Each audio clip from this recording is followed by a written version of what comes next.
Hello all, Ms Rasika welcomes you all in this exciting video. Here in this video we are going to find the length of singly linked list. Firstly we will let to know about linked list, proceed by singly linked list. Then we will go for algorithm to find out length of singly linked list, and we will end this video with program to do so. While doing programming many times you have used the arrays. But I am damn sure you have faced the situation of too short or too long array size. Then don't fear this problem will solve by using linked list. A linked list is a linear data structure, in which the elements are not stored in continuous memory locations. The elements in a linked list are linked using pointers. In simple words, a linked list consists of nodes where each node contains a data field and reference linked to next node. A linked list is representation of pointer to the first node is called as head. Initially value of head is null. Each node consists of at least two parts, data and pointer to next node. Linked list is second most data structure used after arrays. List saves the memory, but it is time consuming too.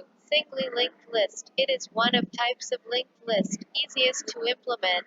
Singly linked list is a type of linked list that is made up of nodes with two parts, namely the data and the references to the next list node. Only the reference to the first list node is required to access the whole linked list. This node is called as head. The last node in the list points to null. While implementing linked list can be represented as class and node as another class. In this video we are going to calculate the size of the singly linked list. In short, we are going to calculate the number of nodes in given linked list because one node represents the one data or one element. Now let's take a glance on algorithm of doing it. Step 1 is to initialize list, pointers, size and temporary node. Figure shows the part of code to do so. We have taken one class and one structure. If you want, then you can use two classes too. Then structure node contains two main parts of node as you can see in the figure. Then to implement the list we used class list with declaring all elements of node. Step 2 is to initialize all data required to calculate the size. This is main stage of our code, and to do so, we have declares two things. One is temporary node which points to head and another is size integer which is 0 initially. In this variable we will store the size of list. Next, third step is to calculate the size. To do it we need to traverse the list, so while temporary node is not null, we will do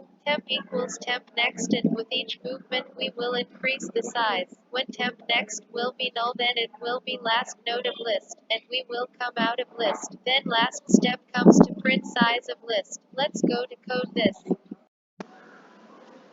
To do the programming part I am using the software named as code block. In this program it contains four main parts of code. One is to declare both list and node. 2 add elements into list. 3 calculate the size of list. 4 print the list. On the screen you can see that step 1 is putted out of main function and other 3 are pitted in this main function. While declaring list, there are two main things in list which are two nodes head and tail. Head points to start of list and will be useful in traversing the list, and another is tail which will pounce to end of list and it will be useful to add elements at end of list. To do next 3 steps we have taken an action input from user, and we will move further with using switch case. If we want to add into list, then we will call the function add node which will add the node at the end of the list. To display the list, we will call method display, in which we will traverse each node of list and display data in each node. And to calculate the size of list, we will call method return length which will return the length or size of list. Here we will traverse each node of list and increase the size of list with each new node, and when last node will occur then we will stop traversing and return the size of list in main function where we will print it to the user. Let's see the output of this code.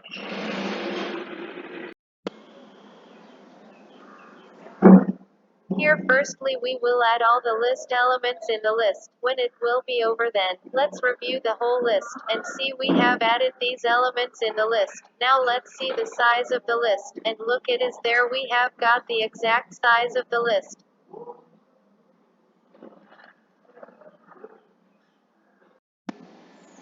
Thanks for watching this video. For such more videos, please like and share this video and subscribe to my channel.